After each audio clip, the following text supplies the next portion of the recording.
আল্লাহর নবী বলেন, যখন কোন বিবাহিত পুরুষ তার স্ত্রীর সাথে মিলিত হতে যাবে তখন এই দোয়া পড়বে, বিসমিল্লাহি আল্লাহুম্মা জান্নিবনাশ শাইতানা ওয়া জান্নিবিশ শাইতানা মা রাযাকতানা। এই দোয়া পড়ে যদি কোন পুরুষ তার স্ত্রীর সাথে মিলিত হয় আর সেই মিলনের মাধ্যমে যদি কোন সন্তান পয়দা হয়, সেই সন্তানকে শয়তান কোনদিন ধোঁকা দিতে পারে না, শয়তান কোনদিন পথ ভ্রষ্ট করতে পারে না, সেই সন্তান কোনদিন ভাঙ খাবে না, ড্রাগস খাবে না, সেই সন্তান কোনদিন অন্যায় কাজের মধ্যে যাবে না, সেই সন্তানকে শয়তান ধোঁকা দিয়ে পথভ্রষ্ট করতে পারে না। জোরে জোরে বলুন সুবহানাল্লাহ। এবার আমি হাত তুলতে বলবো না, এই কাজটা এই দোয়াটা না পড়ে কে কে মিলন করেছেন আপনারা সবাই জানেন, তাহলে সন্তানের একটা হাত নষ্ট হয়েছে। দোয়াটা আপনারা হুজুরের কাছ থেকে মুখস্থ করে নেবেন, এটা হাদিসের মধ্যে আসা দোয়া। এই দোয়াটা আপনারা পড়বেন, তারপরে নিজের স্ত্রীর কাছে যাবেন, এটা সুন্নাত। ওদিকে এরপরে আছেন, আমরা পরবর্তী সময় আসি যে একজন সন্তানের তার বাবার কাছে কি পাওনা আছে। বাবার হক তো সবাই বলে, আমি সন্তানের হকের কথা বলছি যে বাবার কাছে সন্তান কি কি পাওনা আছে। কারণ আপনি যদি সন্তান থেকে আপনার হককে পাইতে চান তাহলে আপনি আগে সন্তানের হক আদায় করতে হবে, ঠিক কিনা বলুন? আপনি যে বলেন হুজুর আমার ছেলে আমার কথা শুনে না, আপনার তো কোনো না কোনো জায়গায় ভুল করেছেন, যার জন্য আজকে আপনার সন্তান আপনার কথা শুনে না। কি কি ভুল করেছেন নিজে নিজেই মিলাই নেবেন, আমি শুধু বইলে যাবো, সিরিয়ালি বলে যাব। এইবার দুইটা গেল। 3 নাম্বার হলো, সন্তান যখন গর্ভের মধ্যে যায় মায়ের করণীয় হলো, মা বোনেরা এখানে আছে, প্রত্যেকজন মায়ের দায়িত্ব হলো গর্ভবতী মহিলা, সন্তান সম্ভবা মহিলা গর্ভের মধ্যে যখন সন্তান থাকে, প্রত্যেকজন মহিলা তার 5 ওয়াক্তের নামাজকে কায়েম করবে, 1 নাম্বার। 2 নাম্বার, বেশি বেশি কোরআন শরীফের তেলাওয়াত করবে, বেশি বেশি কোরআন শরীফের তেলাওয়াত করবে, নবী রাসূলের জীবনী পড়বে, আউলিয়া একরাম বুজুর্গানে দ্বীনের জীবনী পড়বে, ভালো ভালো কিতাবগুলি পড়বে, তাসবিহ তাহলিল করবে, কোরআন শরীফের বেশি বেশি আল্লাহর কালামের তেলাওয়াত করবে। এই সমস্ত আমলগুলির মধ্যে নিজের জীবন যখন সেই সময়গুলি পার করবে, এই আমলের বিনিময় কোরআনের নূর সেই সন্তানের পরিবারের ভিতরে, সন্তানের অন্তরের ভিতরে, সন্তানের তার ব্রেনের ভিতরে তার আসর পড়তে থাকবে। কিন্তু আজকাল বর্তমান সময়ের মধ্যে দেখা যায় মা বোনেরা এই সমস্ত আমলগুলি ফুটেল্লি করে না, একটা বড় মোবাইল হাতে নেয়, এমনিতেই মা বোনেরা মোবাইলের মধ্যে ব্যস্ত, কিন্তু যখন গর্ভবতী হয় আর কাম কাজ থাকে না, ঠিক কিনা বলুন? গর্ভবতী মহিলা বিছনায় শুয়ে শুয়ে সারাদিন মোবাইল, শুধু আর মোবাইল নিয়ে ব্যস্ত থাকে, মোবাইল দেখতে থাকে। তাদের 2GB নেট প্যাকে কাজ করে না, 349 ভরাইলে কত আসে? 2GB না, 2GB নেট প্যাক কাজ করে না, এক্সট্রা ডাটা প্যাক ভরে আর মোবাইল দেখে। তো এর ঘর থেকে কি ভালো সন্তান জন্ম হইব না ড্রাগস করবো বলে? তাই তো অবস্থা। আর একটা সমস্যা কি হয়েছে, ছোট্ট বাচ্চা যখন একটু ছোট্ট কিছু কথা বলতে পারে না, তাও সে মোবাইলটা বুঝে। এটা দোষ তো এই বাচ্চার না। আপনারা বলবেন যে এটা জামানা এমন, এই কে বলছে জামানা এমন? আপনি শিখাইছেন, আপনার পরিবার যখন আপনার সন্তান গর্ভে ছিল তখন সে সবসময় মোবাইল দেখছে। কি দেখে? ছোট্ট ছোট্ট রিলস গুলো দেখে, ছোট্ট ছোট্ট শর্ট ভিডিও গুলো দেখে। মেডিকেল সায়েন্স গবেষণা করে বলছে, সাইকোলজি যারা পড়ছেন তারা জানেন, মানুষের ব্রেনের মধ্যে ছোট্ট ছোট্ট ভিডিও গুলি যে দেখে, ছোট্ট ছোট্ট ভিডিও গুলি দেখলে পরে দেখবেন ফেসবুক স্ক্রল করতে থাকবেন, যখন একটা ভিডিও আসছে যে অমুক জায়গায় অমুকটা ঘটছে, এরপরে নেক্সট ভিডিও আসবে দেখবেন একটা আপনার একজন মেয়ে মহিলা নাচতেছে, নেক্সট তারপরে ভিডিও আসবে একজন মানুষকে হত্যা করা হয়েছে, কতল করা হয়েছে অমুক জায়গায়, অমুক জায়গার মধ্যে চুরি হয়েছে, ডাকাতি হয়েছে, এরপরে দেখবেন আবার একটা গজল চলে আসছে, এরপরে দেখবেন ওয়াজ চলে আসছে, এরপরে দেখবেন আমাদের মুখ্যমন্ত্রী একটা ভাষণ চলে আসছে, আছে না কিছু এরকম একটার পরে একটা কোনো সিরিয়াল থাকে ফেসবুকের মধ্যে? কোন সিরিয়াল নাই। এই যে শর্ট ভিডিওগুলো যখন মানুষ দেখে, এটার তার একটা ব্যাড এফেক্ট তার ব্রেনের মধ্যে পড়ে, খারাপ একটা প্রতিক্রিয়া তার ব্রেনের মধ্যে পড়ে। আর মানুষের ব্রেন হলো একটা সিস্টেমের মধ্যে। আপনারা আমার কথা শুনতেছেন, একটা বিষয় মাথায় নিয়েছেন যে বাবার হক সম্পর্কে আমি বলতেছি যে সন্তানের প্রতি বাবার কি দায়িত্ব আছে, তবে এই কথাটা আপনাদের ব্রেনে ঢুকতেছে। এখন হঠাৎ করে যদি আমি বলি নবীজির মহব্বতের কথা এখন বলে দিই, তাহলে কি আপনাদের দিমাগটা টপিকটা ঠিক থাকলো কি? আবার যদি আমি একটা গজল বলি, আবার যদি আমি এখান থেকে চলে যাই রাজনীতির কথা বলে দিই, তাহলে কি টপিকটা ঠিকঠাক চলবে? আপনাদের বুঝে আসবে কথাগুলো? তো এই শর্ট ভিডিওগুলো দেখতে দেখতে পরে বর্তমান সময় দেখবেন মানুষের ব্রেনগুলো এমন দুর্বল হয়েছে, সাধারণ কথা মানুষ ভুলে যায়, ঠিক কিনা বলুন? মানুষকে কিছু মনে থাকে না, একটু এখন শুনলাম পরে মনে থাকে না, একটা বস্তু কোথায় রাখলাম মনে থাকে না, কোথার থেকে হয়েছে জানেন? এই শর্ট ভিডিওগুলো ফেসবুকের মধ্যে স্ক্রল করতে করতে মানুষের ব্রেন দুর্বল হয়ে গেছে। তো এই যে একটা প্রভাব সন্তানের ব্রেনের মধ্যে পড়তেছে, এই শর্ট ভিডিওগুলো মোবাইলের মধ্যে থেকে দেখতে দেখতে দেখতে দেখতে এর প্রভাব পড়ার কারণে ছোট্ট বাচ্চা কিছুই বুঝে না, কিন্তু সে মায়ের গর্ভের মধ্যে থেকে থেকে যে মোবাইল দেখছে, সে মোবাইলটা কিন্তু বুঝে গেছে ঠিকই। এখন মোবাইল না দিলে সে খায় না, মায়ের দুধ খাইতে চায় না। আর এই যে তাকে যেটা আপনি বলেন ল্যাকটোডেক্স বা যে কোনো খাওয়ায় না, এগুলা এক্সট্রা কিছু, সেটা খাওয়াইতে গেলে পরে মোবাইল লাগে। আর তার ব্রেনের মধ্যে একটা ক্রিয়া করছে যে আমাকে মোবাইল যদি না দেওয়া হয় এখন কান্দবে সে। বাচ্চা কান্দে না? মোবাইল না দিলে বাচ্চা কান্দে। আর কান্দার পরে মোবাইলটা দেওয়া হয়, তার ব্রেনের মধ্যে এটা সিকিউর করেছে, অ্যাকিউর করেছে, মানে তার ব্রেনের মধ্যে এটা বসে গেছে যে আমি কান্দলে আমাকে মোবাইলটা দেয়। আর যদি একদিন কান্দার পরে মোবাইলটা না দিতেন তাহলে তার ব্রেনটা বসতো না, কানলেও মোবাইল দেয় না। এবার একদিন কানছে মোবাইল পাইছে, আবার কানছে মোবাইল পাইছে, আবার কানছে, এখন মোবাইল না দিলে আর কান্দা থামায় না।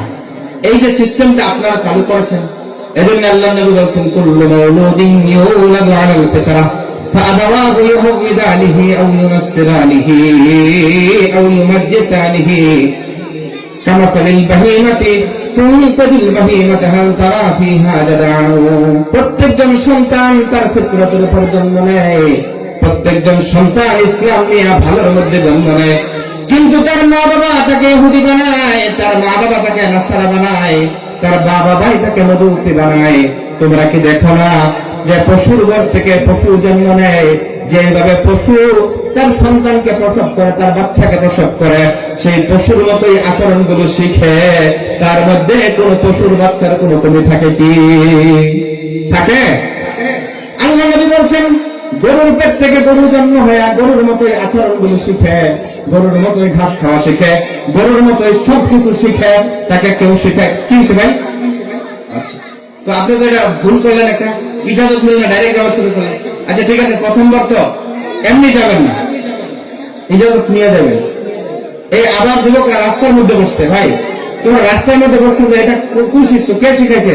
আচ্ছা স্কুলে যখন ক্লাসের মধ্যে বসে তোমার প্রথম বেঞ্চ গুলো খালি করিয়া, কোন স্টুডেন্ট যদি প্রথম 2-3টা বেঞ্চ খালি করিয়া পিছের লাস্টের বেঞ্চে বসে, তো শিক্ষক তাকে বাধ্য ছাত্র বলবে না অবাধ্য বলবে? বলুন তো। এই যে সামনে জায়গায় খালি রেখে যায়, পিছন দিকে তোমরা বসে, তাহলে তোমরা বাধ্য না অবাধ্য? যুবকরা বলো, তোমরা নিজেই বলো। উঠো একটু, পিছন দিকে বলছে যুবকদের উঠো, রাস্তা ছাড়ো, উঠো।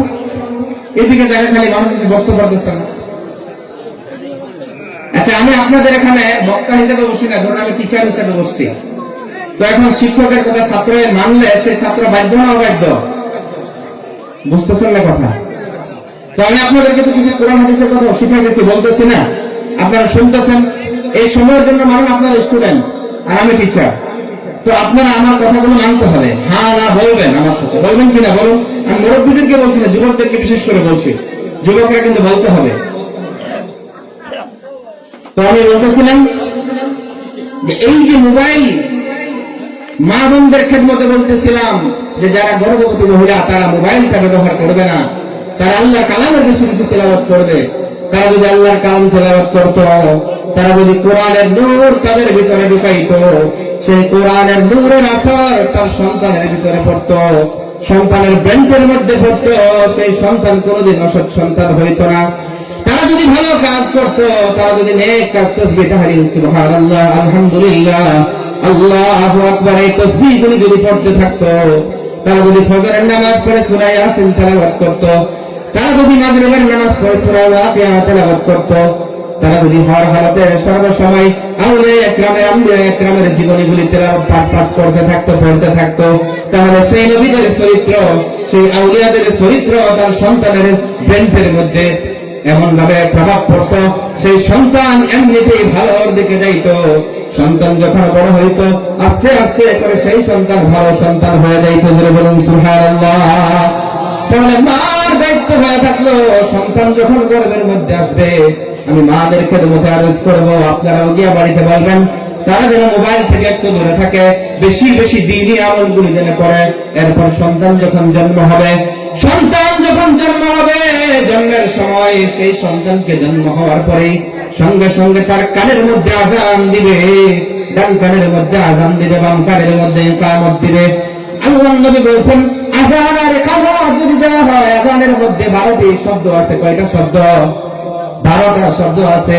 এই 12টা শব্দের আযান যদি তার কানের মধ্যে ঢুকাইয়া দেওয়া হয়, তাহলে সেই বাচ্চাকে এই মেসেজটা দেওয়া হয়, বছরের মধ্যে 12টি মাস তুমি আল্লাহর বিধান অনুযায়ী জিন্দেগি যাপন করবে। আল্লাহ সবচাইতে বড়, সেই আল্লাহকে তুমি মহান রব হিসেবে মানবে। তোমার পুরা 12 মাসের অর্থাৎ বছরটা তোমার আল্লাহর বিধান অনুযায়ী পার হয়ে যাবে। 2 নম্বর কারণ হলো আযান দিলে পরে শয়তান তার সেই বাচ্চাকে যে ছুঁয়ে দেয়। প্রত্যেকটি বাচ্চা, আল্লাহর নবী বলেছেন মা মিন মাউলুদিন ইউলাদু, প্রত্যেকজন বাচ্চা জন্ম নেয় ইল্লা ইয়ামাসসুহু শায়াতান, প্রত্যেকটা বাচ্চাকে শয়তান ছুঁয়ে দেয়। বাচ্চা জন্ম নেওয়ার পরে চিৎকার দিয়ে কাঁদে না? কথা বলছেন নাকি? বুঝতেছেন না? বাচ্চা আপনি কাঁদছেন না? এখন তো মনে নেই সম্ভব। বাচ্চা জন্ম নেওয়ার পরে চিৎকার দিয়ে কাঁদেন। কোন বাচ্চা যদি না কাঁদে তাহলে এটা ঠিক বাচ্চা না বেঠিক? মেডিকেল সায়েন্স গবেষণা করেছে কোন বাচ্চা যদি চিৎকার না দেয় তাহলে তার বেমার আছে, সমস্যা আছে। যত কাঁদবে বাচ্চা তখন সে স্পষ্ট হয় তার কোনো সমস্যা নাই। বাচ্চা যদি না কাঁদে, জন্মের পরে যদি না কাঁদলো তাহলে তার কোনো বেমার আছে, গর্ভ থেকে কোনো বেমার নিয়ে জন্ম নিয়েছে। তো এই যে কাঁদে কেন? কাঁদার কারণ হইল যে ইবলিস তার শরীরের মধ্যে ছুঁয়ে দেয়, এটা হলো একটা কারণ। আল্লাহ নবী বলেন ইল্লা মারিয়াম ওয়া ইবনুহা, শুধু মরিয়ম আর তার ছেলে ঈসা আলাইহিস সালাম বাদে আর দুনিয়ার সমস্ত সন্তানকে শয়তান ছুঁয়ে দিছে। আর এই কাদার কারণে যখন তার কানের মধ্যে আযান দেওয়া হয়, এই আযান দেওয়ার বদৌলতে শয়তানের ওয়াসওয়াসা থেকে এই সন্তান গোটা জীবনের জন্য হেফাজত হয়ে যায়। বলুন সুবহানাল্লাহ। কিন্তু বর্তমানে বেশি সংখ্যক বাচ্চা বাড়িতে জন্ম নেয় না মেডিকেলে? বলুন, মেডিকেলে আযান তো দেওয়া হয় না। বলুন, বড় একটা মার খাইতেছেন বাবা, আপনি যে বলেন আমার সন্তান কথা শুনে না, সন্তান ভালো কেমন করে হবে? ওয়াজ করলে সন্তান ভালো হবে না, টাকা পয়সা সন্তানের নামে তাবিজ দিলে সন্তান ভালো হবে না, দান করলে, কবিরাজি করলে, ফুল দিলে, দাওয়াত খাওয়ায় হুজুরকে দোয়া করার কথা বললে সন্তান ভালো হবে না। আমি কয়েকটা কথা বলিয়া যাইতেছি, নোট করে রাখেন, সংগ্রহে রেকর্ড করে রাখেন। এই কোন কামগুলি যদি করতে পারেন, এতেই রাখুন আপনার সন্তান ভালো হবে। আযান দিলেন, ইকামত দিলেন, মেডিকেলে, আমার একটা বাচ্চা মেডিকেলে হয়েছে, আমি তো আযান দিয়েছি। তবে অনেক মানুষ সিস্টেম জানে না, পদ্ধতি জানে না। অনেকে ভাবে আযান দেওয়া লাগবে জুড়ে জুড়ে আল্লাহু আকবার আল্লাহু আকবার, মুয়াজ্জিন যেমন মসজিদে আযান দেয়। আরে বাবা, এই ছোট্ট বাচ্চার কানে মুয়াজ্জিনের আওয়াজের মতো আযান যদি দাও তাহলে কানের পর্দা ফেটে যাবে, ঠিক কিনা বলুন? সবেমাত্র বাচ্চা জন্ম হইল, এই বাচ্চার কানে এত জুড়ে আযান দেওয়ার প্রয়োজন নাই। শুধু শুধু আস্তে আস্তে করে আল্লাহু আকবার আল্লাহু আকবার এমন করে আযানের আওয়াজগুলি তার কানের ভিতরে ঢুকাইয়া দাও, আস্তে আস্তে করে। মেডিকেলের মধ্যে দিলেও কেউ শুনবে না, ছোট্ট ছোট্ট আওয়াজে কানের পাশে গিয়ে আস্তে আস্তে করে বলে দেন, কোনো সমস্যা নাই। আজকে থেকে মেডিকেলে যদি বাচ্চা জন্ম নেয় তাও আযান দিতে পারবেন, এটা জেনে রাখুন, দিতে লাগবে। আর একটা মেসেজ আযানের দ্বারা জানানো হয়, বাচ্চার জীবনে একটা অন্তিম নামাজ আছে। আপনার আমার জীবনে একটা শেষ নামাজ, যেই নামাজে কোনোদিন আযান দেওয়া হয় না, ইকামত দেওয়া হয় না, শুধু আল্লাহু আকবার বলে নিয়ত করা হয়, ঠিক কিনা বলুন? সেই নামাজ আপনার জীবনের শেষ নামাজ, আপনার জীবনের শেষ দোয়া। সেই জানাজার নামাজ নিয়ে আপনার যখন দাঁড়াবে, তার মেসেজটা তার বাচ্চার জন্মের প্রথম দিনেই দেওয়া হয়, আযান আর ইকামত। আর তার জীবনের শেষ দিন যেদিন দুনিয়া ছেড়ে চলে যায়, সেই দিন তার নামাজটা করে দেওয়া হয়। সেটা হলো জানাজার নামাজ, যার আযান এবং ইকামত তার জন্মের দিনে হয়ে গেছে, ঠিক কিনা বলুন? তো যার আযান হইল না, ইকামত হইল না, নিশ্চয়ই একটা ফজিলত থেকে বঞ্চিত হয়ে রইল না, ঠিক কিনা বলুন? তো এই কাজটা করবেন। এবার আমাদের কি করে?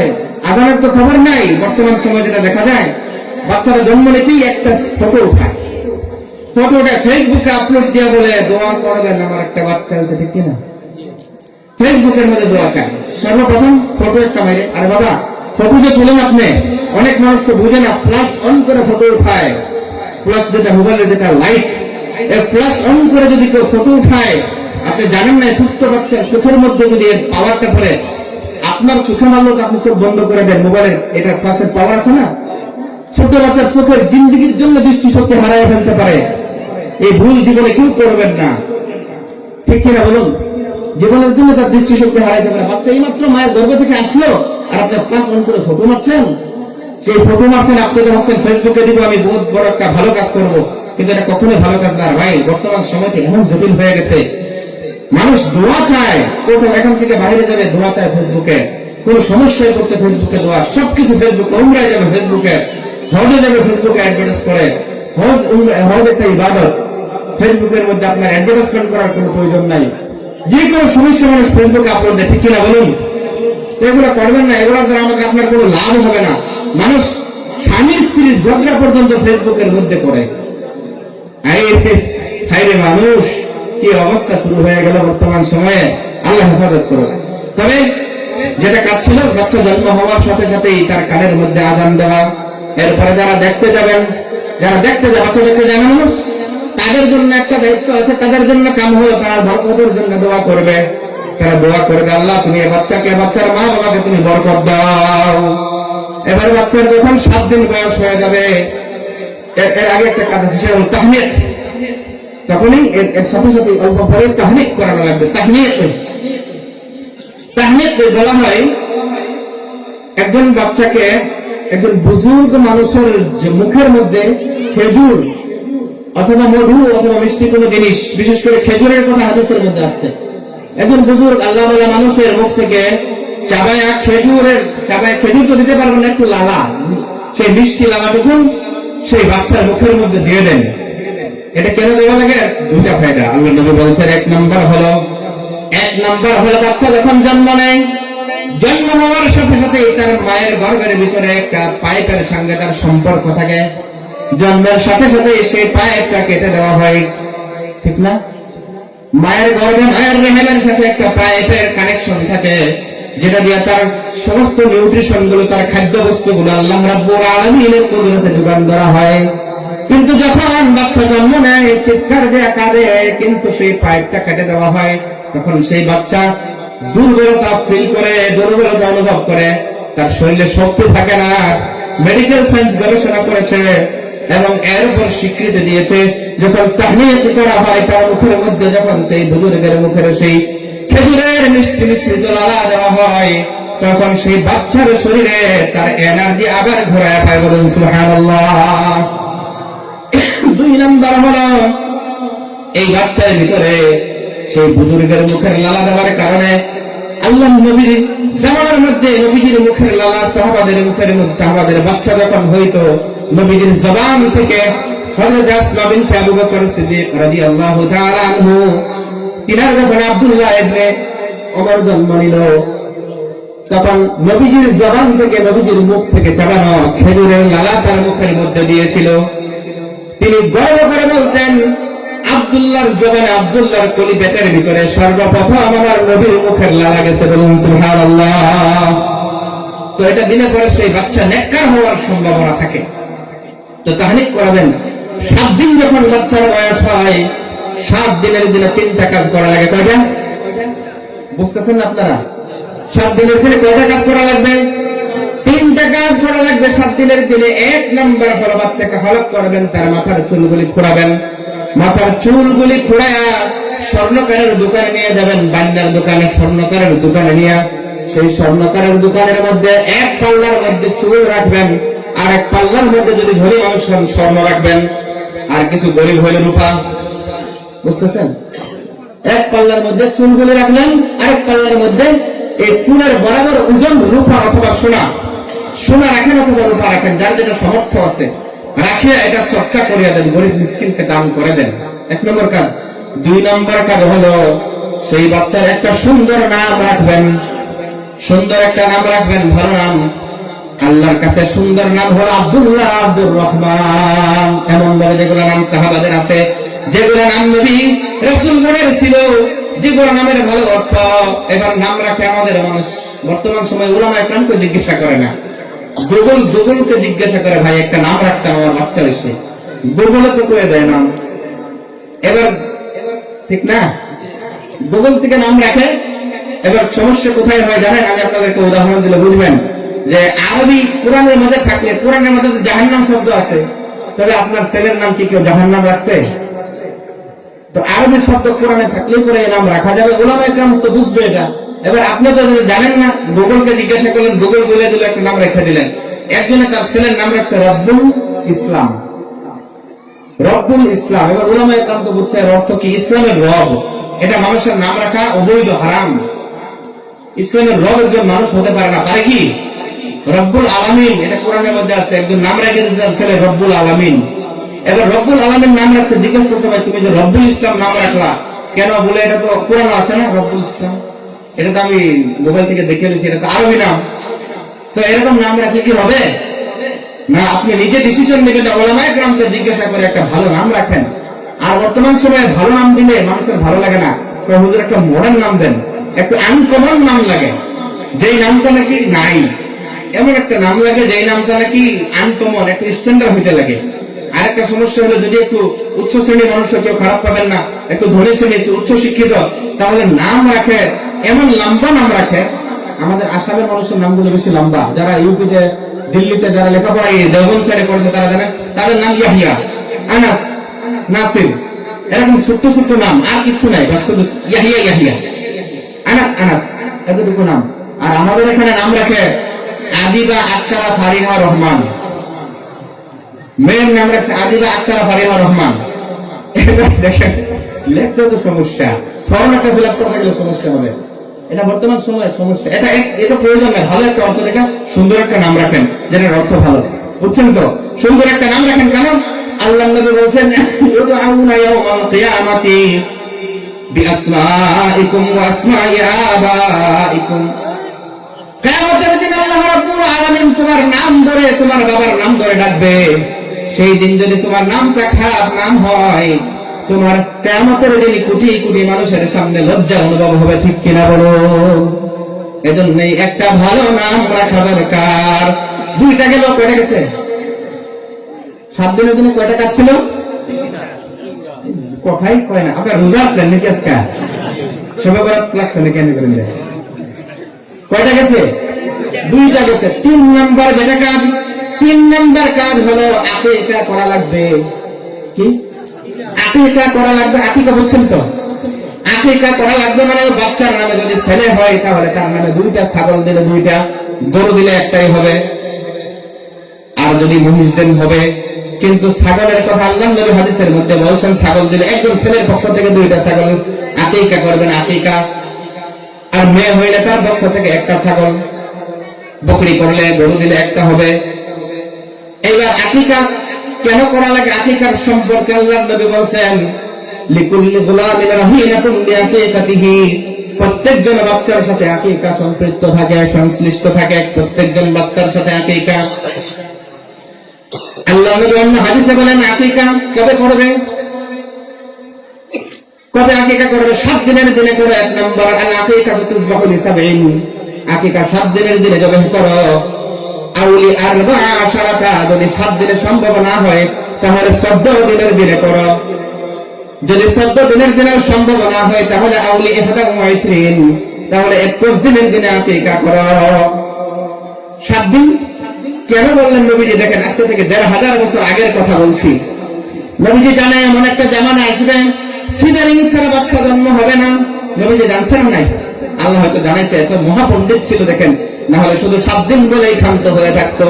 সিজারিং হবে, মেডিকেলের মধ্যে বাচ্চা আইসিইউতে ভর্তি থাকবে, 7 দিনের দিনে রিলিজ দিবে না। কিভাবে আকিকা করে বাচ্চা আইসিইউতে ভর্তি?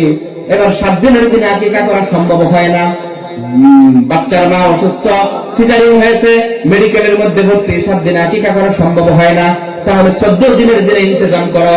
এবার 14 দিনেও বাচ্চাকে রিলিজ দেয় না, 14 দিন ডিব্রুগড় আইসিইউতে ভর্তি আছে, 16 দিন পার হয়ে গেছে, এবার আকিকা দিতে পারলো না। তাহলে 3 নম্বর অপশন হলো 21 দিনের দিনে আকিকা করো। এই 3টা হলো সুন্নাত। খুব মনোযোগ সহকারে শুনবেন। 7 দিন অথবা 14 দিন অথবা 21 দিনের দিনে আকিকা করা হলো সুন্নাত। এবার আমাদের মানুষ আকিকা করে না, শরীর দেহ, ঠিক কি না বলুন? ইবলিস বলছিল, আল্লাহর সাথে ইবলিস চ্যালেঞ্জ করেছিল যেদিন আল্লাহ তাকে বিতাড়িত করেছে। কি বলছিল জানেন? ফাবিমা আগওয়াইতানি লাআকউদান্না লাহুম সিরাতাকাল মুস্তাকিম। আল্লাহ তুমি দেখবা আমাকে তো বিতাড়িত করলা, লাঞ্ছিত করলা, আমি চিরদিনের জন্য জাহান্নামী হয়ে গেলাম, চিরদিনের জন্য আমি জান্নাত থেকে বঞ্চিত হয়ে গেলাম। কিন্তু আমি সিরাত মুস্তাকিমের মধ্যে বসবো, তোমার বান্দাদের সোজা পথের মধ্যে বসবো, তাদেরকে বাধা দিয়ে আমি পথভ্রষ্ট করবো। এজন্য ইবলিস কয় টাকা খরচ করবা তো করো, আকিকাকে দেওয়ার কি প্রয়োজন আছে? 10 কেজি মাংস আমি একটা জবাব করলেই তো চলে, 20 কেজি মাংস আমি একটা জবাব করো, মানে খরচ তো করাইলো কিন্তু সুন্নাত থেকে বঞ্চিত। এবার এখন আকিকা কেন করা লাগে? আকিকা কেন করা লাগে? আল্লাহর নবী বলেন কুল্লু গুলামিন রাহিনাতুন বিআকিকাতিহি ওয়া লিকুল্লি গুলামিন রাহিনাতুন বিআকিকা ফাতুসবাহু আনহু। তোমরা আকিকাগুলি প্রত্যেকজন বাচ্চার পক্ষ থেকে জমা করো। ওয়ামিতু আনহুল আযা, আর তার জীবন থেকে তুমি তার দুঃখ দুর্দশাগুলি দূর করে দাও। প্রত্যেকজন বাচ্চার জীবনে দুঃখ দুর্দশা, আপদ বিপদ মুসিবত থাকে, ঠিক কিনা বলুন? মানুষের জীবনে কত আপদ বিপদ মুসিবত থাকে। যদি আকিকা করে রক্ত প্রবাহিত করা হয়, সেই রক্ত প্রবাহিত করার কারণে জানের বদলে জান কোরবানি করার বিনিময়ে আল্লাহ তার আপদ বিপদ মুসিবতকে দূর করে দেয়। সুবহানাল্লাহ।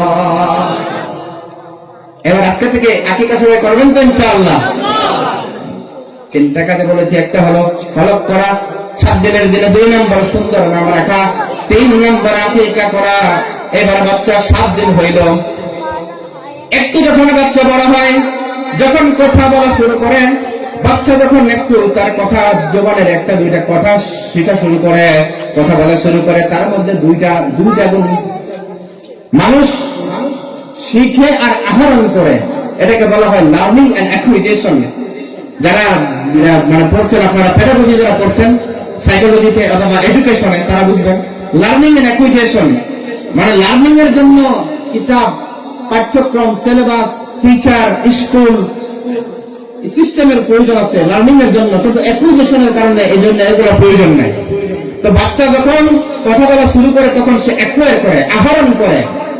সেই আহরণ করার সময় যদি তার ভিতরে আপনি আল্লাহ তাআলার পরিচয়টা ঢুকায় দিতে পারেন, কোরআনের নূর তার ভিতরে ঢুকায় দিতে পারেন, তাহলে সেই বাচ্চার ভবিষ্যৎ জীবনটা উজ্জ্বল হয়ে যাবে। বলুন সুবহানাল্লাহ। বাচ্চা যখন কথা বলা শুরু করে, 1-2টা কথা বলে, তখন তাকে আপনি শিখান, বাবা তোমাকে কে সৃষ্টি করেছে? আপনি নিজেই জবাব দিবেন, উত্তর দিবেন, বলবেন আল্লাহ। আবার তাকে প্রশ্ন করবেন হায়াতের মালিক কে? আপনাদেরকে যদি আমি প্রশ্ন করি হায়াতের মালিক কে, আপনারা বলুন হায়াতের মালিক কে? মৌতের মালিক কে? আমাকে বানাইছে কে? আমাদের রিজিক দাতা কে? এমন ভাবে আপনি বাচ্চাকে প্রশ্ন করবেন, প্রথমে উত্তর তাকে শিখাইয়া দিবেন। বলে বাবা তোমারে বানাইছে কে? সে বলবে আল্লাহ। বাবা আমাদের হায়াতের মালিক কে? বলে আল্লাহ। এই আকাশের মালিক কে? বাচ্চা বলবে আল্লাহ। জমিনের মালিক কে? সে বলবে আল্লাহ। সূর্যের মালিক কে? বলে আল্লাহ। চন্দ্রের মালিক কে? রাত্রিবেলায় চন্দ্র দেখাবেন, বাবা এটা চন্দ্র দেখো, এই যে তারকাগুলি, তারকারাজিগুলো দেখো। এবার তাকে প্রশ্ন করেন, বাবা এই চন্দ্রকে কে বানাইছে? সে বলবে আল্লাহ। এই তারকাগুলি কে বানাইছে? বাচ্চা বলবে আল্লাহ। এইভাবে যদি তার ভিতরে সৃষ্টিকর্তার পরিচয়টা সত্য সময়ে ঢুকাইয়া দিতে পারেন, তাহলে সে রবের পরিচয় পেয়ে গেল, তার জীবনে কোনো দিন সে আল্লাহকে ভুলবে না। ঠিক কিনা বলুন? এইভাবে যদি একজন বাবা তার সন্তানকে আস্তে আস্তে করে বড় করে, তাহলে সেই সন্তান কখনোই কোনো দিন পদভ্রষ্ট হবে না, সেই সন্তান কোনো দিন লাইন ছেড়ে যাবে না, সেই সন্তান কোনো দিন মা বাবার নাফরমানি করবে না। এবার বাচ্চা যখন আর একটু বড় হইল, তাকে মক্তবের মধ্যে পাঠান, তাকে কোরআন শিখান, মক্তবের মধ্যে তাকে আউযু বিল্লাহি মিনাশ শাইতানির রাজীম বিসমিল্লাহির রহমানির রহিম কোরআন তাকে শিখাইয়া দেন, কোরআনের নূর তার ভিতরে ঢুকাইয়া দেন। কোরআন যদি তার ভিতরে ঢুকে, কোরআন এমন একটা কিতাব, কোরআনের শিক্ষার এমন পাওয়ার আছে যে কোরআনের নূর তার ভিতরে ঢোকার কারণে গোটা পৃথিবী তাকে কোনোদিন পথভ্রষ্ট করতে পারবে না। গোটা পৃথিবীর পরিবেশ যদি খারাপ হয়ে যায়, তাহলে সেই সন্তান অন্যের পথে যাবে না, সেই সন্তান ভালো পথের মধ্যে থাকবে। মক্তবের মধ্যে পাঠান, তাকে কোরআন শিখাইয়া দেন।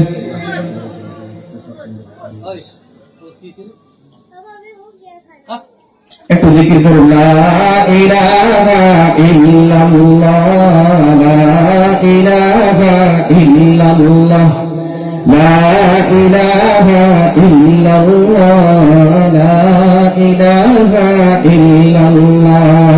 এই কালেমার জিকির করা তোমার জীবন পুণ্যে ভরা, এই কালেমার জিকির করা তোমার জীবন পুণ্যে ভরা। যা কিছু চাওয়ার তোর কাছে যাও, না যাতে তবু দুহাত বাড়াও, বলো লা ইলাহা ইল্লাল্লাহ, জোরে লা ইলাহা ইল্লাল্লাহ, লা ইলাহা ইল্লাল্লাহ। মা বোনদের ক্ষেত্রে আমার আরজ, মা বোনেরা আপনারা দয়া করে প্যান্ডেলের নিচে বসুন, আপনারা বাইরে ঘোরাফেরা করবেন না, নিজের উশৃঙ্খলতার পরিচয় দিবেন না। আমি আপনাদের বিষয়ে দু চারটা কথা বলবো। মানে বর্তমান সময়ে মা বোনেরা কথা শুনতে চায় না, কারণ মোদী সরকার আসার পরে 50-50 পাওয়ার দিচ্ছে। তো এবার মা বোনের মধ্যে যে পুরুষের অধীনে পাওয়ার, বর্তমান সময়ে ডিভোর্স দেওয়ার ক্ষেত্রে পুরুষের যত পুরুষে ডিভোর্স দেয় তার চেয়ে বেশি মহিলারা ডিভোর্স দেয়। এটা আপনারা জানবেন না, আমরা জানি, আমাদের কাছে মাসলা আছে। তো পুরুষের চেয়ে বেশি মহিলারা ডিভোর্স দিতেছে, কারণ 50-50 পাওয়া। এবার তারা বলবে হয়তো হুজুর বললে আমরা বসবো না, কারণ আমাদের তো অধিকার আছে না, আমরা ঘুরবো। আপনারা বসুন একটু দয়া করে। বারবার আপনাদের বিরুদ্ধে অভিযোগ আসছে আপনারা বাইরে ঘোরাফেরা করছেন। দয়া করে প্যান্ডেলের নিচে বসুন, কথা বলবেন না, গুরুত্বপূর্ণ কথা চলছে। মা বোনেরা মনোযোগ দিয়ে শুনুন, কেউ কোনো কথা বলবেন না। এই জন্য বলা হয় যে কোনো কথা যদি আপনি প্রচার করতে চান, মা বোনেরা সম্ভবত কথা বলতেছে, কোনো কথা যদি আপনি প্রচার করতে চান, তাহলে যে সময় মিডিয়া ছিল না তখন কিন্তু একজন মহিলার কাছে বলে দিলে এটা কিছু সময়ের মধ্যে কিন্তু পুরো অঞ্চল পর্যন্ত পৌঁছে গেছে। একজন আরেকজনের কাছে বলতো, আরেকজন আরেকজনের কাছে বলতো, আর কোথাও এটা বলতো তুমি কেউ কোয়ার দরকার নাই, বলে না আমি কইতাম না, কোথাও দরকার নাই, আরেকজনের লোক কইতে কইতে সবাই যাই না বলছে, এমন একটা অবস্থা গেছে। তো যাই হোক, মা বলেন আপনারা দয়া করে একটু প্যান্ডেলের নিচে বসুন। ভাই উঠাউঠি করছেন কেন? হ্যাঁ, কেউ যাবেন না, চাচা বসুন, দয়া করে বসুন। তো আমি একটু আগের দিকে যাইতেছি। বাচ্চা যখন একটু বড় হয়, সেই বাচ্চাকে মক্তবের মধ্যে পাঠান, কোরআনের নূর তার ভিতরে ঢুকান, সেই বাচ্চাকে আলিফ বা তা সা পড়ান, এরপর সে আউযু বিল্লাহ বিসমিল্লাহ বলে কোরআন শরীফের শিক্ষা নিবে। কোরআন শরীফ থেকে শিখান। আল্লাহ নবী বলেন খায়রুকুম মান তাআল্লামাল কুরআন ওয়া আল্লামাহু, তোমাদের মধ্যে তারাই শ্রেষ্ঠ যারা কোরআন শরীফ শিখে আর অন্যকে শেখায়। আজকে যে কোরআনের হাফেজ 6 জন হাফেজ ছেলে এখান থেকে হাফিজে কোরআন হয়ে গেল, হাফিজে কোরআন হয়ে গেল, 6 জন ছেলে মাথার মধ্যে পাগড়ি নিয়ে এখান থেকে গেল। বড় ভাগ্যবান এই সমস্ত অভিভাবক, এই সমস্ত বাবারা যাদের ছেলেরা এখান থেকে আজকে হাফিজে কোরআন হয়ে গেল, কোরআনের নূর তাদের ভিতরে ঢুকে গেছে। আমি এই সম্পর্কে একটু কথা বলতেছি। আমি আসি, একটু বাচ্চাকে মক্তবে পাঠাবেন। সেই বাচ্চা আস্তে আস্তে করে মক্তবে শিখবে, কোরআন শরীফ শিখবে, মাসলাগুলি মাসাইলগুলি শিখবে, নামাজ শিখবে, জানাজার দোয়াগুলি শিখবে, জানাজার মধ্যে কি কি দোয়া পড়া লাগে এগুলো শিখবে। এমন ভাবে আস্তে আস্তে করে বাচ্চার বয়স যখন 7 বছর হয়ে যায়, তখন আল্লাহ নবী বলছেন 7 বছর বয়সে সেই বাচ্চাকে তোমরা নামাজের কাতারে দাঁড় করায় দাও। কত বছর? 7 বছরে নামাজের হুকুম করো।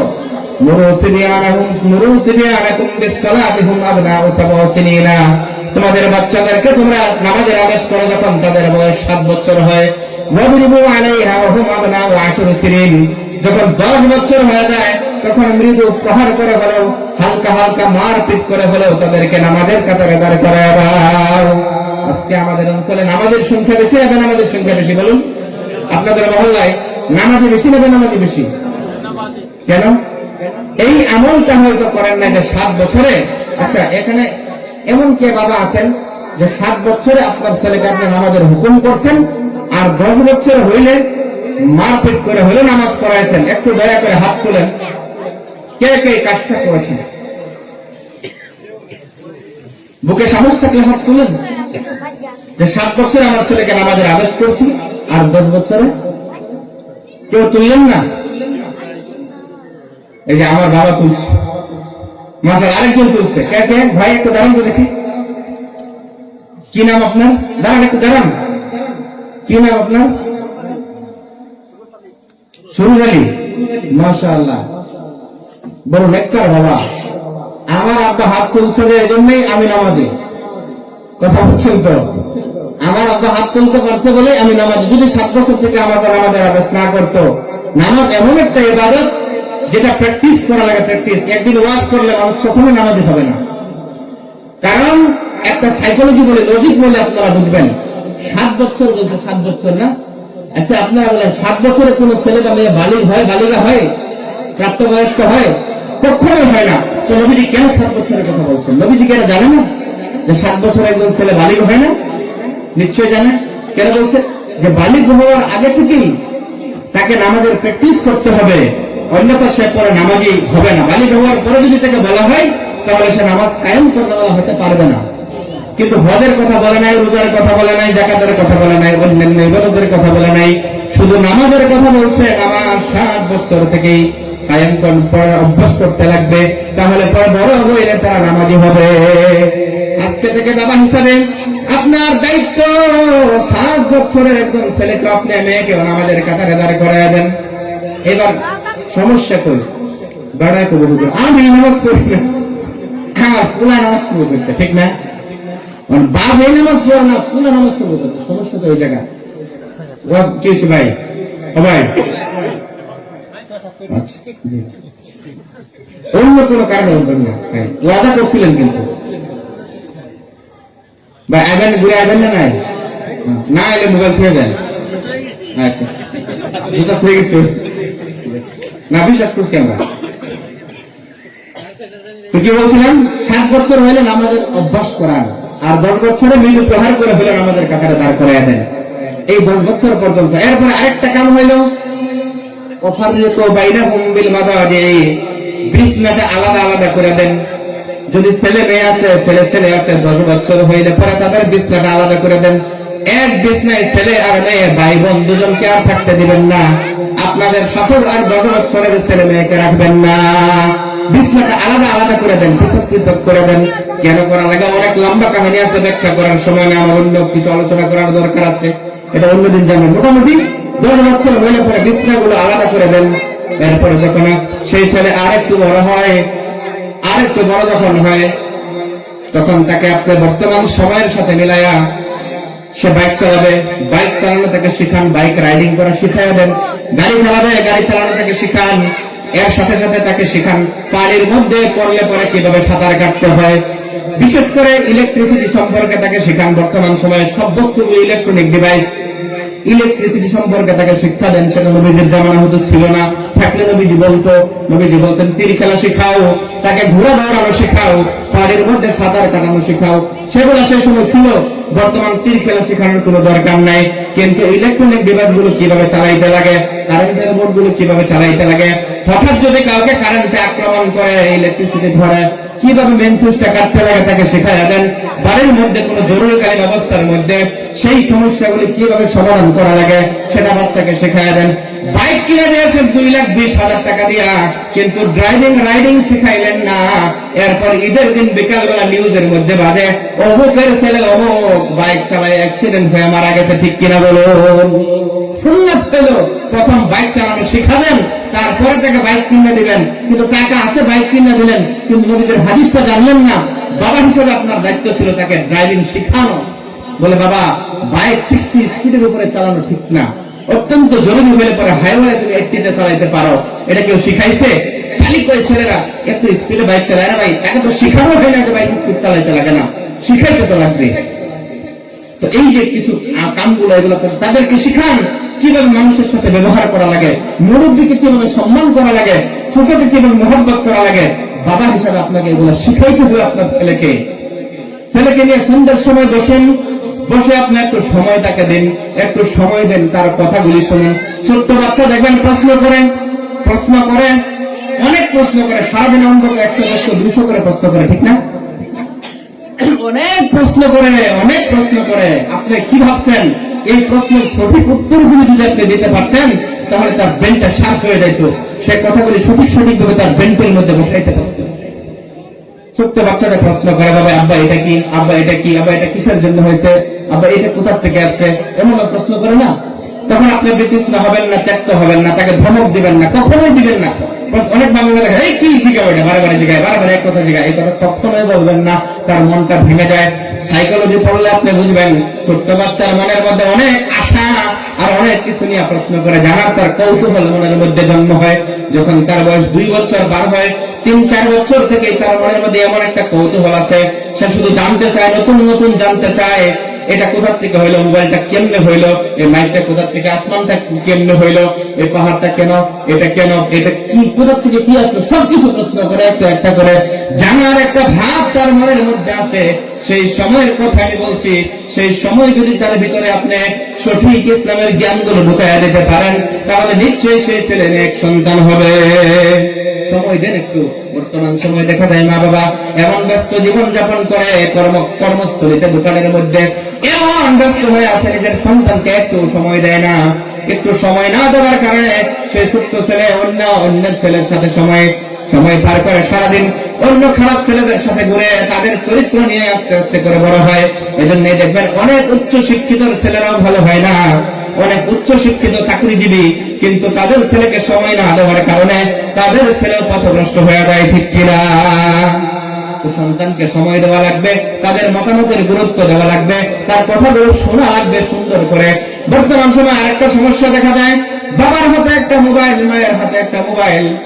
সন্তান প্রশ্ন করে আব্বা, সে কোন গুরুত্ব দেয় না। একটা কথা জিজ্ঞাসা করে, আব্বা আব্বা এটা, সে শুধু মোবাইলের মধ্যে ব্যস্ত। মার কাছে জিজ্ঞাসা করে, মা মোবাইলের মধ্যে ব্যস্ত। ছোট্ট ছেলেটার মনের মধ্যে হতাশা, হায় রে হায়, আমি যদি মানুষ না হয়ে মোবাইল ফোন হইতাম, তাও তো কি জানি আমার একটু গুরুত্ব থাকতো, ঠিক কিনা? ঠিক না? তো গুরুত্ব দেওয়া লাগবে, মোবাইলের মধ্যে শুধু ব্যস্ত থাকলে হবে না। সেই ছোট্ট বাচ্চার মতামতের গুরুত্ব দিতে লাগবে, সে কি প্রশ্ন করে শোনা লাগবে, সুন্দর করে জবাব দেওয়া লাগবে। এরপরে বাচ্চা যখন আস্তে আস্তে করে বড় হয়, এই বড় করার সময় আরেকটা মায়ের দায়িত্ব রয়ে গেল। জন্মের পর থেকে মা তাকে দুগ্ধ পান করাবে, সুন্দর করে সুন্নত মোতাবেক ওযু করে দুগ্ধ পান করাবে, এমন ভাবে সুন্দর করে সুন্নত মতে সেই বাচ্চাকে 2 বছর পর্যন্ত দুগ্ধ পান করাবে। দুগ্ধ পান কেন করাইতে লাগে? বর্তমান কিছু মডার্ন মহিলা আছে দেখবেন, তারা দুগ্ধ পান করেন নাকি তাদের ফিগার নষ্ট হয়ে যায়, তারা লেকটোডেক্স ইত্যাদি ইত্যাদি মডার্ন যেগুলা কৃত্রিম খাবার খাওয়ায়, কিন্তু এতে মায়ের অনেক বড় ক্ষতি হয়। কি ক্ষতি জানেন? মায়ের প্রতি সন্তানের যেটা ভালোবাসা, মুহাব্বত, এটার থেকে মা বাবা বঞ্চিত হয়।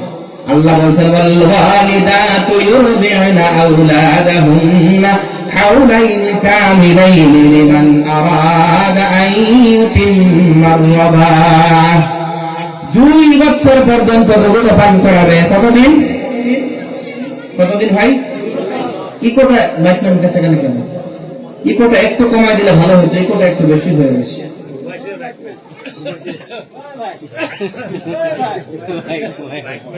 তো বলছিলাম 2 বছর পর্যন্ত দুগ্ধ পান করাবে মা। কতদিন? এদিকে মনোযোগ দেন, এদিকে মনোযোগ দেন। 2 বছর দুগ্ধ পান করাবে। এবার দেখা যায় অনেক মহিলারা 2 বছর পার করে দুগ্ধ পান করায়, 2 বছর পার হয়ে যায়, 2 বছরের পরে দুগ্ধ পান করানো কিন্তু জায়েজ নাই। এবার 2.5 বছর, 3 বছর হয়ে গেল, কিছু মা বোনেরা সন্তানকে দুগ্ধ পান করায়। এই দুধের দ্বারা কিন্তু সেই সন্তানের জেহেন কমবে, সেই সন্তানের চরিত্র খারাপ হবে, সেই সন্তান দুর্বল জেহেনওয়ালা হবে। 2 বছর পর্যন্ত দুগ্ধ পান করায় বন্ধ করতে হবে। আল্লাহ বলছেন, সালাসুনা শাহরা, 30 মাস পর্যন্ত, হামলুহু ওয়া ফিসালুহু 30 শাহরা। গর্ভ আর দুগ্ধ পান করানো নিয়ে 30 মাসের সময় দিয়েছে। গর্ভের মধ্যে নিম্ন স্তরের সময় হইল 6 মাস, আর দুগ্ধ পান করানোর সর্বোচ্চ সময় হইল 2 বছর। 24 মাস মিলে কতদিন হইল? 30 মাসে 2.5 বছর হয়। এই 2.5 বছর পর্যন্ত গর্ভধারণ আর দুগ্ধ পান করানোর সময় আল্লাহ রাব্বুল আলামিন নির্ধারণ করে দিয়েছে। এই কথাগুলি গুরুত্বপূর্ণ। তবে সন্তানের বেলায় এই ভুলগুলি হয়তো আপনি করেছেন। এবার সন্তান যখন আরেকটু বড় হয়, যখন বড় হবে, সন্তানকে বিয়ে করাইতে যাবেন। বিয়ের কথা তো আমি প্রথমে বলে আসছিলাম, আপনার বিয়ের কথা বলছিলাম, এবার আপনার সন্তানের বিয়ের কথা বলছি। সন্তানকে যখন বিয়ে করাইতে যাবেন, বিয়েতে বর্তমান সময়ে যেটা দেখা যায়, অনা ইসলামিক কৃষ্টিকলাপ এমন ভাবে শুরু হয়েছে। ভাই মনোযোগ সহকারে শুনুন, সমস্যা কোথায় আর আমরা মলম লাগাই কোথায়? অন্য ওয়াজ কোরআনের কথা তো বলবো আমি, কিন্তু এগুলো গুরুত্বপূর্ণ বিষয়। বাস্তব সমাজে আমাদের এগুলাতে সমস্যা হওয়ার কারণে এই সমস্যাগুলি আসছে। মনোযোগ সহকারে শুনুন। বিয়ের সমস্যা হলো যখন পাত্রী দেখতে যাবেন, পাত্রী দেখতে যখন যাবে, ইসলামিক রীতিনীতি কি আছে, ইসলামিক সমাজ ব্যবস্থা কি বলে? আপনার পছন্দ বিয়ে করাবেন না ছেলের পছন্দ করাবেন বলুন? দেখি কি উত্তর দেয়। বাবার পছন্দ হবে না ছেলের পছন্দ হবে বিয়া? ছেলের পছন্দে না বাবা? ভালো করে বলেন, সঠিকটা বলেন। আবার এদিকে বলেন ছেলের, এদিকে বলছে বাবা ঠিক, আর এদিকে বলছে ছেলের পছন্দ বাবার পছন্দ। আর আপনারা বলেন না কেন? বলতে পারতেছেন না? হ্যাঁ, ছেলের পছন্দ। এবার ইসলাম কি বলে? আপনারা দুইটা বলেন, কেউ বলছে বাবার পছন্দ, কেউ বলছে ছেলের পছন্দ। ইসলামিক নীতি হইল ছেলের পছন্দ বিয়ে হবে। এবার বাবার মনে কষ্ট পাইছেন, বলে হুজুরের কি ওয়াজ করলেন, 25 বছর ছেলেরা এত কষ্ট করে বড় করলাম, আজকে এমন একটা ওয়াজ করলেন আমার জীবনের সমস্ত কষ্ট পানি হয়ে গেল। ঠিক না? ছেলেরা বিরাট দেওয়া হয়েছে, ওই যে আলাপ করে ফোনের মধ্যে হুজুরে কিন্তু আজকে অন্য ওয়াজ ধরে যাবে, একটা ওয়াজ কিন্তু কেমন হচ্ছে, তার পছন্দ যে বিয়ে হইব, হয়তো আগে পছন্দ করে দিতে। যেমন মেট্রিক পরীক্ষা দিব, হেসুন বলাই একটা ছেলে ফোন করে, হাসা না, ফোন করে বাস করে দিচ্ছে, আজকে ওয়াজটা বলছে বলে তার পছন্দ দেওয়া হবো, কিরম বুঝবি সুবিধা। কিন্তু একটা সমস্যা আছে রে বাবা, যদি তোমার পছন্দ হবে সিস্টেমটা আমি বলে দেবো, এটা ইসলামিক বিবাহের সিস্টেমটা আমি বলছি, গুরুত্বপূর্ণ বিষয়। একটা কথা মনে রাখবেন, পাত্রী দেখতে যখন যাবে, পাত্রী দেখার জন্য ইসলাম ইজাজত দিয়েছে। সর্বপ্রথম যে ছেলে বিয়ে করবে ক্যান্ডিডেট, সেই ক্যান্ডিডেট ছেলে পাত্রী দেখতে দেখবে, তার মা দেখতে পারে, তার বোন দেখতে পারে। এবার ছেলেকে বিয়ে করাবেন, আপনি কিন্তু পাত্রী দেখতে পারবেন না। ওয়াজটা একটু কারা হয়ে গেছে না? হুজুর আমার ভূতেরে বিয়ে করে আমি যদি দেখবার না পাই, এটা কিরম কথা? কিন্তু ইসলাম এটা বলে। কেন বলে? লজিকটা দেখেন। আপনার ছেলেকে বিয়ে করাবেন, আপনার ছেলেকে বিয়ে করানোর আগে যেই মেয়েকে দেখতে গিয়েছেন, এই মেয়ে যদি আপনার ছেলের পছন্দ না হয়, তাহলে আপনার জন্য এই মেয়েকে বিয়ে করা জায়েজ আছে না নাই? বুঝছেন না অবস্থা? ধরুন একটা মেয়ে দেখবার লাগে গেছো, এই মেয়েরা পছন্দ হয়েছে, আমি ছেলের বিয়ে করাইছেন না, কোন সম্পর্ক হইল না, এই মেয়ের আইনের লাগে বিয়ে করা জায়েজ আছে না নাই? মাস ধরা করে আমি করতেছি না, আমি বড় বছর একটা বিয়ে করবো, একটা ঘুষ বল লেগে করতেছি। এমনি বর্তমান বহু বিবাহ আইন আনতেছে মুখ্যমন্ত্রী, এটা বাস করলে পরে আমার ফতনা বাজাইব। বহু বিবাহের আইন আনতেছে, সামনে বিধানসভা 26 যদি পাশ করে বসে তেলের বোতল দিব আর কয়েকটা বিয়ে করা বন্ধ করব। তো যাই হোক, বলতেছিলাম এই মেয়ে দেখতে যাবেন, আপনি দেখতে পারেন না। ইসলাম এটাই বলে যে ছেলের প্রথম পছন্দ যদি হয় তার মা বোন ইত্যাদি। কিন্তু আমাদের এখানে কি ব্যবস্থা চলছে? চাচাতো বোন জামাই, খালাতো বোন জামাই, ফুফাতো বোন জামাই, আপন বোন জামাই, যত ইষ্টি আছে বন্ধু বান্ধব থেকে শুরু করে সব মানুষকে ডাইকা একবারে যায় পাত্রী দেখতে। ঠিক না? বোন জামাইরা না গেলে তো বিয়াই হয় না বলে, আর জামাইরা ওইরকম একটা মুসুমতা হয়, যদি পাত্রী দেখার সময় যদি জাহাজ না দেয়, জামাইরা তো পরে ফোন মারলে ফোন রিসিভ করে না, বলে এই বিয়াটা দিয়ে যেতাম না, সব ঠিকঠাক করে হেরা আমরা জবাব দেয়। মানে সিস্টেমই দেয়া হচ্ছে, কি করবা? জামাইয়ের দোষ নেই, সিস্টেমটা খারাপ হয়ে গেছে। আমি তো জামাই, আমার হালির ছেলের বিয়া হয়েছে, আমি তো বিয়ার দিনে যাবার আমার সময় নাই, পাত্রী দেখবার তো দূরের কথা। তো ইসলামিক রীতিনীতি না থাকার কারণে আমাদের সমস্যা। আপনার আমরা আসতেছেন না, আসলে তো হাসার ব্যাপার না। বন্ধু, আমি একটা বিয়ে আপনাদের সামনে তুলে ধরবো, যে বিয়েটা হইল, যেই মহিলা জান্নাতের নারীদের মহিলাদের সর্দারিনী হবে, মা ফাতিমা জোহরা রাদিয়াল্লাহু তাআলা আনহার বিয়ে আপনাদের সামনে আমি তুলে ধরবো। তার বিয়ের সাথে আমাদের সমাজের বিয়েগুলো একটু মিলাবেন, আপনারা একটু সামনে আনতেছি, আপনারা মিলাই নেবেন যে আমাদের বিয়ে কেমন ভাবে হইতেছে, আর বিশ্বনবীর মেয়ে মা ফাতিমা যিনি জান্নাতি নারীদের সর্দারিনী ছিলেন, তার বিয়ে কেমন ভাবে হয়েছিল, আর আমাদের বিয়ে মেয়েদের বিয়ে কেমন ভাবে হইতেছে, ইসলামিক বিধান কেমন ভাবে হইতে লাগে। বন্ধু, সেই পাত্রী দেখবে, সেই ছেলে সর্বপ্রথম পছন্দ করবে। এবার যুবকদেরকে বলছি, তুমি কখন দেখতে পারবে? যখন বিয়ের আলোচনা চলে। এখন তুমি ক্লাস 10-এ পড়ো, তখন থেকে মেয়ে পছন্দ করবে, এটা হবে না। যখন বিয়ের আলোচনা চলছে তখন তুমি দেখতে পারবে বিয়ের নিয়তে। শুধু বিয়ের নিয়তে সে মেয়ে দেখা যায় না, তারপর তার মা বোন তারা দেখলো পছন্দ হয়ে গেল, বিয়ে ঠিক হয়ে যাবে। এবার বর্তমান সময়ে আমাদের যেটা অবস্থা দেখা যায় যে বিয়ে তো সবাই তো গেল দেখলো, এরপরে আসেন বিয়ের দিন তারিখ ঠিক হবে, যৌতুকের কথা আলোচনা হয়, যৌতুক প্রথা ইসলামের মধ্যে নিষিদ্ধ। এরপর যেটা সিস্টেম, ওই মেয়েকে বর্তমান সময়ে দেখা যায় গান বাজনা ডিজে বাজায়, বিয়ে বাড়ির মধ্যে ডিজে বাজায়, আর এই গান বাজনার মাধ্যমে একদিন 2 দিন 3 দিন 7 দিন পর্যন্ত প্রোগ্রাম করে। আর যদি বেশি টাকা পয়সা হয়, ধনী মানুষগুলো বর্তমান 1 মাস আগের থেকে প্রস্তুতি নেয়। একদিন বলে ইয়েলো কালারের কাপড় পরে, একদিন বলে রেড কালারের কাপড়, একদিন বলে অমুক সাদা সাদা কালারের কাপড়, একদিন বলে রাত্রিবেলায় এই যুবক যুবতী একসাথে করে নাচানাচি, ডিজে বাজায়া হিট গানগুলো লাগায় নাচানাচি করে, এমন ভাবে বিয়ের মজলিসগুলি করে। আর সর্বশেষ বিয়ের দিনে সেই মেয়েকে, যেই মেয়েটা একটা বড় দামি তার জীবন, সোনার জীবন, সেই মেয়েকে রবার মধ্যে বসায়া দেয়, যেখানে সমস্ত আম মানুষগুলি যাবে সেখানে থেকে বেপরদা হিসেবে বসায়া দেয়। আর বসায়া সমস্ত মানুষগুলি আসতে যায় আর সেলফি তুলে, যে যায় সেই মেয়ের সঙ্গে সেলফি তুলে আর ফেসবুকের মধ্যে আপলোড দেয়। হাজার হাজার ফটো, সেই মেয়ের বেপরদা ফটো ফেসবুকের মধ্যে আপলোড হয়। আর সেই মেয়ের গর্ভ থেকে ভালো সন্তান জন্ম হবে?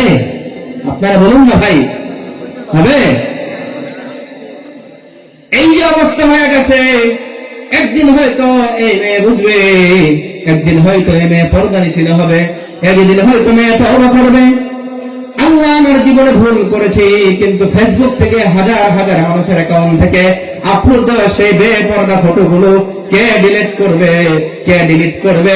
এই ফটোগুলো কেউ শেয়ার করবে, কেউ লাইক করবে, কেউ কমেন্ট করবে, কেউ বাজে কমেন্ট করবে, কেউ দেখবে মজা নিবে, কেউ বা তো খারাপ নজরে দেখবে। কিয়ামত পর্যন্ত যতদিন ফেসবুক থাকবে, যতদিন এই মেয়ে হয়তো একদিন তওবা করবে, একদিন হয়তো সে পর্দা করবে, কিন্তু এই যে গুনার জরিয়া তার ফেসবুকের মধ্যে হয়ে গেল, কবরে যাওয়ার পরেও সেই গুনাহ তার আমল নামার মধ্যে লেখা হয়। জোরে জোরে বলুন নাউজুবিল্লাহ। চিন্তা করে কি দেখেছেন কি অবস্থা বর্তমান সময়ে? গুনার কেমন ভাবে রাস্তা আমরা তুলে দিয়েছি। আর আমরা ওয়াজ করে বলি, হুজুর একটু দোয়া করবেন, একটু দোয়া করবেন, আমার সন্তান আমার কথা শুনে না, একটু দোয়া করবেন, আমার বাড়ির মধ্যে আমার স্ত্রী আমার কথা শুনে না, একটু দোয়া করবেন, বাড়িতে আমার শান্তি নাই। দোয়ার দ্বারা ভাই কিছুই ফায়দা হবে না। ইসলামিক জীবন যাপন যদি নবীদের দেওয়া তরিকা অনুযায়ী করতে না পারেন, সেই জায়গার মধ্যেই যদি সমস্যা থাকে, বাকি জীবন আরো অপেক্ষা করুন। আপনার বৃদ্ধ বয়সের ছেলেরা আপনি কিছুই ছেলের থেকে আশা করতে পারবেন না। বড় কঠিন কথা। ওয়াজ একটু কারা হয়ে গেছে নাকি আজকে? তো ভাই এগুলা যদি আমরা না বলি, বর্তমান সময় এমন অবস্থা দেখা দিচ্ছে। লক্ষ্মীপুর টাউনে একটা বিয়া হয়েছে, চানমারি, পশ্চিম চানমারিতে, এদিকে ইমাম সাহেবের মেয়ের বিয়া, ইমাম সাহেবের বাড়িতে ডিজে বাজে, কিন্তু ইমাম সাহেব বাধা দিতে পারে না, কারণ সিস্টেম কোন জায়গায় ভুল করে আসছে। যে দুর্বলতা তাকে এমন করেছে যে আজকে তার বাড়িতে বিয়ে হয়, হাজী সাহেবের বাড়িতে বিয়ে হয়, মুবাল্লিগ সাহেবের বাড়িতে বিয়ে হয়, ডিজে বাজে, ফটকা ফুটে, হাজী সাহেব মসজিদে গিয়ে তসবিহ পড়ে, কিন্তু যুবকদেরকে বাধা দিয়ে আর ফিরাইতে পারে না, ঠিক কিনা?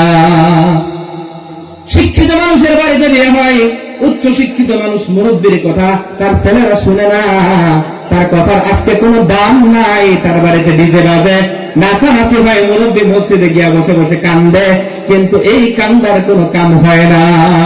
এই মুরব্বী হয়তো জীবনে এমন ভুল করেছে যে এই ভুলের পরিণতিতে আজকে তার বৃদ্ধ বয়সের কান্দাও তার বাড়ির ডিজে বন্ধ হয় না। হয়তো জীবনে এমন কোন ভুল করেছে যে এই ভুলের কারণে আজকে তার বাড়িতে ইসলামিক কার্যকলাপ হয়, সে নিজে একজন ইমানদার বলে পরিচয় দিয়েও সেটা বন্ধ করতে পারে না, ঠিক কিনা বলুন? তো ভাই সমস্যা যেখানে হয় মলম সেখানে লাগাতে হবে। আসুন আমরা ইসলামিক সমাজ গড়ি, ছোট্ট থেকে ছেলে মেয়েদেরকে আমরা ইসলাম শিখাই। আর অনেক কথা আছে, গোটা জিন্দিগির কথা বলতে গেলে, বিয়ের কথা বলছিলাম, মা ফাতেমার বিয়েটা আপনাদের সামনে উঠায়া আমি একটু মাদ্রাসার দিকে যাব। বন্ধু মা ফাতেমাতুজ জোহরা রাদিয়াল্লাহু তাআলা আনহার বিয়ের প্রস্তাব মক্কার যুবকেরা সেই মদিনার মধ্যে, মা ফাতেমা রাদিয়াল্লাহু তাআলা আনহার বিয়ের প্রস্তাব দেয়। আরবের মধ্যে অনেক যুবকেরা প্রস্তাব দেয়, কিন্তু কারো প্রস্তাব আল্লাহর নবী গ্রহণ করে না। অপেক্ষা করে আল্লাহর পক্ষ থেকে কি ফয়সালা আসে। আলী নামের একজন যুবক যখন প্রস্তাব দিল, আল্লাহ রাব্বুল আলামিনের পক্ষ থেকে ওহী আসলো, আল্লাহ নবীকে জানায়া দিল, নবী আপনি প্রস্তাব গ্রহণ করুন। আলী একজন নেককার যুবক, একজন দিনদার যুবক। আলী রাদিয়াল্লাহু তাআলা আনহুর প্রস্তাব গ্রহণ করে নবীজি আলীকে ডাকছে, আলী মোহর দেওয়ার মতো তোমার কাছে কি আছে? আলীর কাছে কিছুই নাই, সম্পদ হিসেবে টাকা পয়সার কোনো মালিক না, শুধু লোহার একটা বড় আছে, ব্রহ্ম লোহার একটা অস্ত্র ছিল। সেই অস্ত্রটাকে বলছে, ইয়া রাসূলুল্লাহ আমার কাছে অন্য কিছু নাই, শুধু এই লোহার ব্রহ্মটাই আছে, বলে এটা তুমি বিক্রি করে দাও, এটা দিয়েই তোমার বিয়ের মোহর তুমি নির্ধারণ করো। বিক্রি করেছে 400 থেকে 500 দিরহামের মতো রূপার মূল্য হয়েছিল, রূপার মতো হয়েছে 1 কেজি থেকে 1.5 কেজি, প্রায় 1.5 কেজির মতো রূপা। কত? প্রায় 1.5 কেজি। 1 কেজি 464 কত মিলিগ্রাম? 1 কেজি 464 কত মিলিগ্রাম রূপা, যেটার মূল্য হইল, এটাকে বলে কি মোহরে ফাতেমা। জানেন আপনারা? বলেন না, মোহরে ফাতেমা। আলী রাদিয়াল্লাহু আনহু এটাকে মোহর নির্ধারণ করলেন। সাদা সিধাভাবে আল্লাহর নবী বিয়ে পড়াইয়া দিলেন। সাধারণভাবে ওলিমা করা হলো, ওলিমার মধ্যে সিম্পল খরচ, বিয়েগুলি আসানের সাথে হয়ে গেল। আর ইসলামিক নিয়ম নীতিতে বিয়ে আসান করা লাগে, লক্ষ লক্ষ টাকার বাজেট করে বিয়ে করা লাগে না। সাধারণভাবে সিম্পল ভাবে বিয়েগুলি করান, যেখানে ইসলামিক রীতিনীতি থাকবে, সুন্দরভাবে মেয়ে দেখবে, সুন্দরভাবে ইন্তজাম করে একটা আলোচনা করেন, ডেট একটা ফিক্স করে নেন, যেখানে যৌতুক থাকবে না, যেখানে কোনো পাওনা দাওনার কোনো কথা থাকবে না, যেখানে সাধারণভাবে এমন অনেক মেয়ের বাবা আছে বলে আপনি কি দেবেন আপনার পুত্রবধূ হিসাবে আপনি বানাবেন, আপনি যেটা দেন আপনার বউর থাকবে জেহারপাতি অলঙ্কারাদি, এমন ভাবে বলে দেয়। এমন সুন্দর করে যে বিয়েটা হয়ে যায়, যেখানে অনেক খরচ নাই, সুন্দর সুন্নতি পদ্ধতিতে বিয়ে হয়ে যায়। সেই বিয়ের থেকে যখন আল্লাহ রাব্বুল আলামিন একজন সন্তান যখন দিবে, সেই দম্পতি থেকে যখন সন্তান হবে, নিশ্চয়ই তাদের গর্ভ থেকে ভালো সন্তান হবে, ঠিক কিনা বলুন? কিন্তু যেখানে তাদের বিয়েটাই হইল অনা ইসলামিক পদ্ধতিতে, যে বিয়ের মধ্যে বিয়ে করতে কি, যে বিয়ের মধ্যে হাজার হাজার গুনাহ হয়ে গেল, ফেসবুকের মধ্যে সাক্ষী হিসাবে হাজার হাজার ফটো আপলোড হয়ে গেল, বেপরদা ফটো, সেই বিয়ের পরে যতই তাহাজ্জুদ পড়ে দোয়া না করা হোক, কিন্তু তার সেই আরম্ভণীটাই সমস্যা হয়ে গেছে, এবার তার এন্ডিং তো নিশ্চয়ই সমস্যা হবে।